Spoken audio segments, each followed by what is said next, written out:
Sempre adorei perguntas. Há qualquer coisa de apaixonante na oportunidade que temos de explorar uma área do nosso cérebro que nunca antes tínhamos explorado. Na verdade, mesmo que a pergunta me deixe extremamente desconfortável, eu sou a maior fã da Radical Acceptance, que neste caso, ou melhor, nesta questão, significaria basicamente a capacidade que temos de aceitar o que esta pergunta nos traz.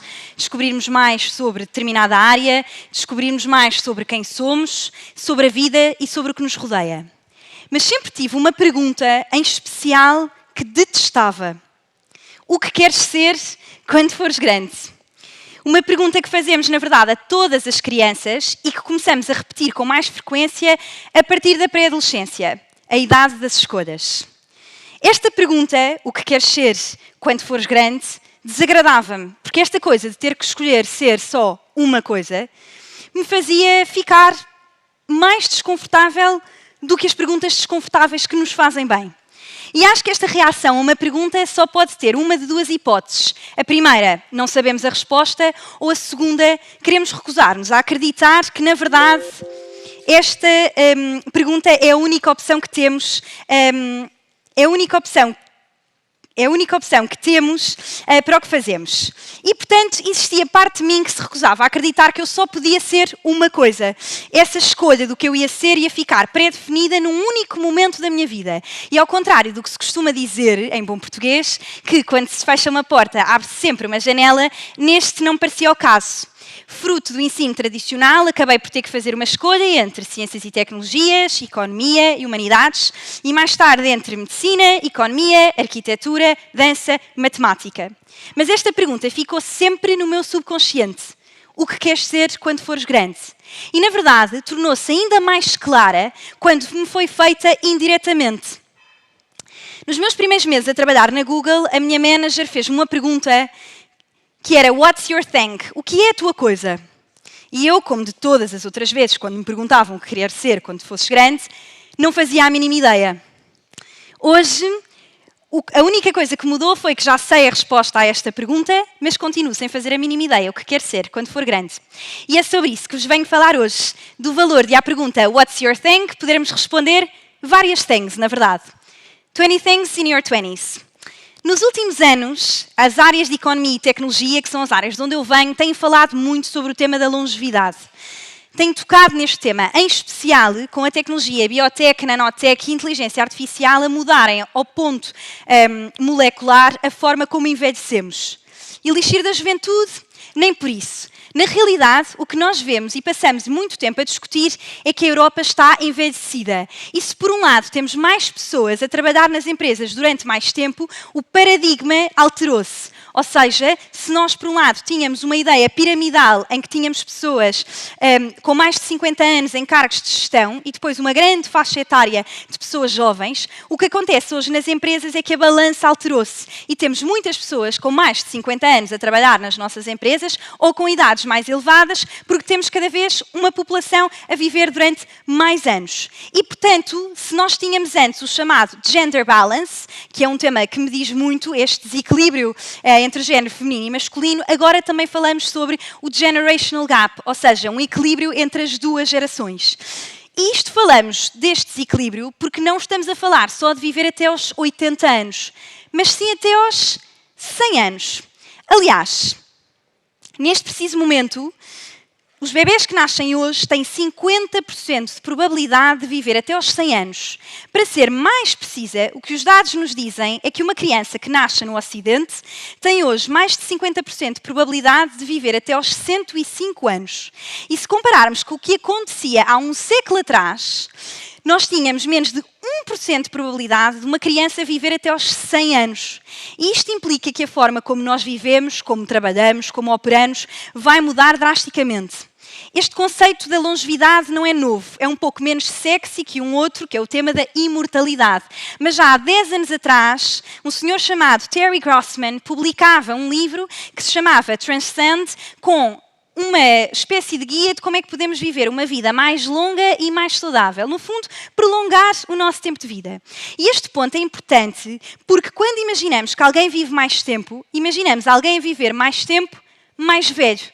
Mas o que nós queremos fazer é fazer com que alguém viva mais tempo, mais jovem.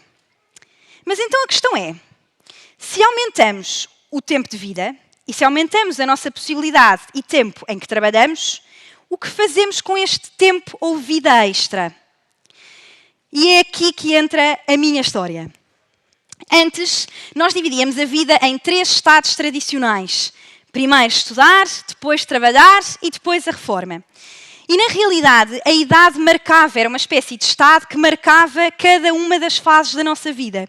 Cada mudança de estado representava novas possibilidades, novas oportunidades de fazermos coisas diferentes e de seguirmos uma vida que parecia predestinada.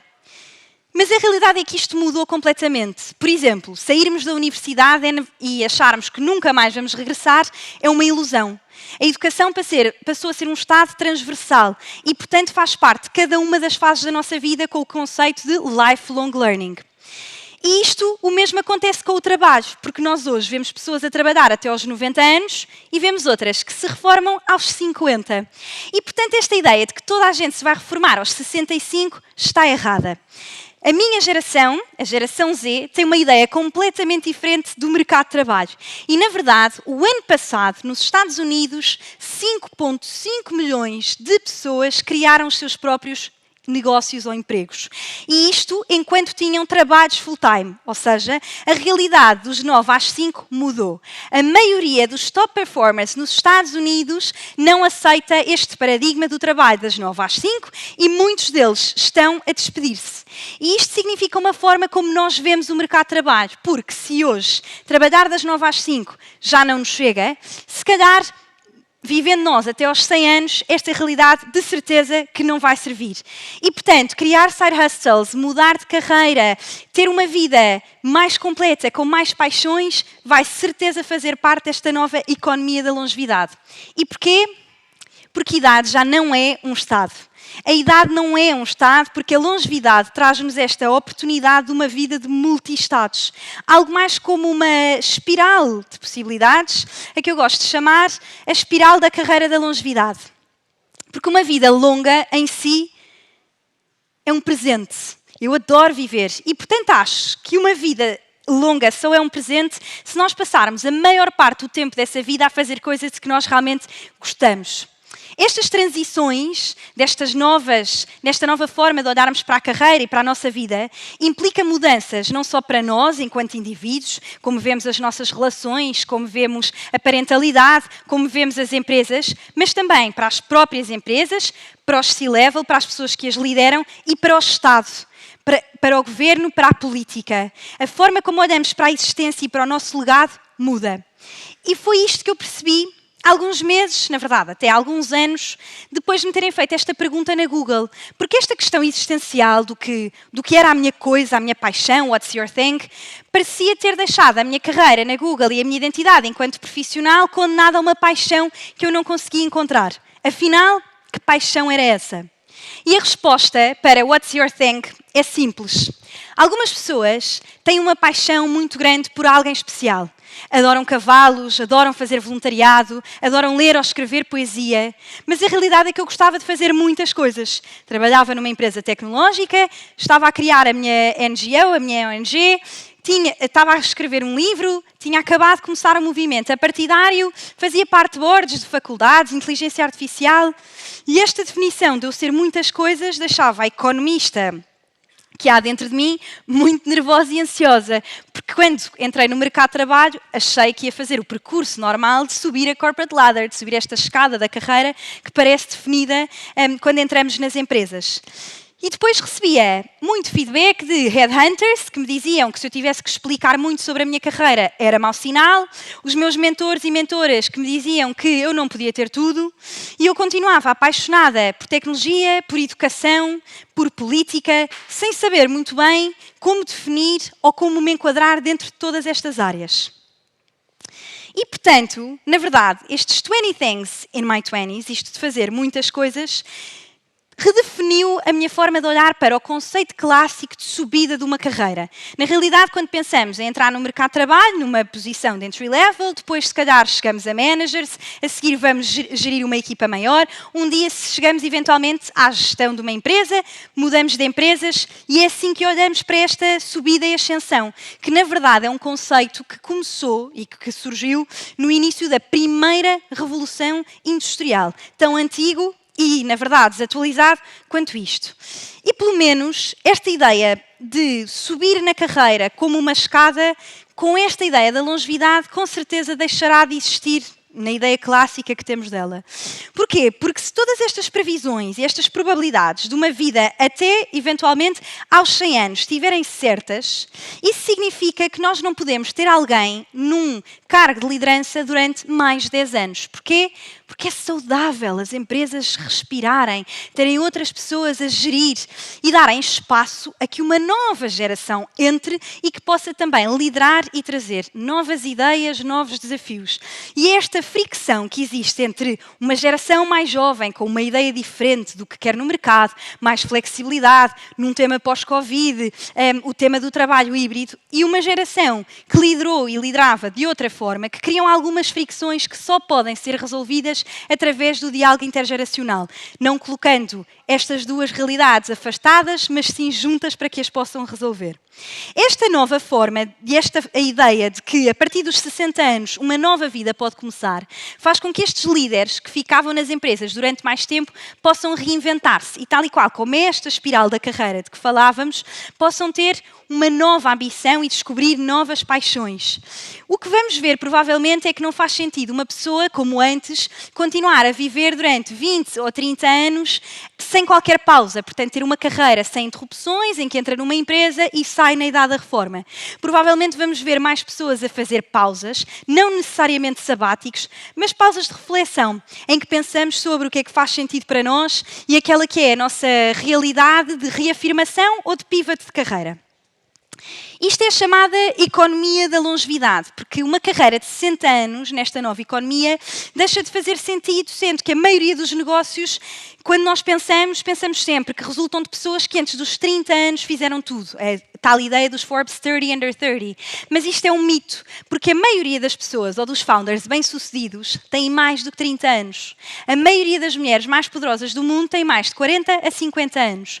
E, portanto, esta ideia de que temos um espaço limitado de tempo para fazer o que queremos ou que são as nossas ambições e concretização dos nossos sonhos é errada. E, portanto, eu comecei a olhar para a minha carreira e hoje olho para a minha carreira como um portfólio, como se estivesse a investir o meu dinheiro. A ideia é que tenho mais tempo e mais espaço para testar as coisas que eu gosto de fazer e, na verdade, mais importante ainda, que faço bem. E o importante desta parte é que a automatização e a inteligência artificial vieram confirmar exatamente isto. Porque a realidade é que quando nós temos skills diversificadas, um set de skills transversal, temos muito mais visão sobre diferentes indústrias, diferentes formas de olharmos para o negócio e isto também nos permite ter uma vantagem de pensamento estratégico.